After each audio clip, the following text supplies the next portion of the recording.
Glenn, thank you so much for taking the time just to hang out with me for a few minutes. And we're in the series called The Jesus Story, and we've had a couple folks in our church who are sharing their personal story. And I just want to take a moment. I know I've known you for years now. We Yes. met working together at Alltel, but I want you to just take a moment and tell what was Glen Pond like before you were in a committed relationship with Jesus. What was life like for you? Oh man. So life before Jesus, was pretty rough, literally. A lot of long nights that some I don't remember. Bouncing from job to job for a while, just trying to survive, not showing up to work on time, not keeping up my responsibilities. Life wasn't very good. It seemed fun at the time, but looking back now, I don't know how any of that was enjoyable, honestly. Couldn't stay in a relationship. My relationship with my daughter crumbled.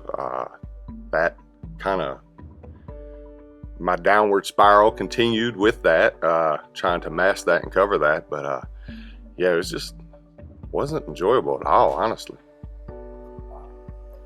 So I know you've shared with us about how life was rough before Jesus. What has changed since you've gotten to commit a relationship with? First of all, how did you come to a relationship with Jesus? What's that story like? So I was hoping you were going to ask that. Never think that you're not planting a seed when you ask somebody to come to church and they don't come. Because the man in front of me right now, when we worked together, I was in, if you want to call it my heyday of wildness, I was in the midst of that. And this man invited me to church. I don't even think you guys had a church building yet at that point in time. He was inviting me to church. Oh, yeah, I'm going to come. Oh, yeah, I'm going to come. I don't know how many times this man invited me to church, honestly. More than fingers and toes than I got, I eventually showed up here and there just so he'd leave me alone, But that seed was planted. It was planted. And I'd start coming and I was hearing the messages. I was hearing the word. I was a very slow growth with that seed, but it was planted many years ago.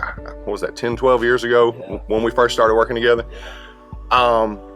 And 7 years ago, actually, this coming month, I was in a really bad motorcycle wreck.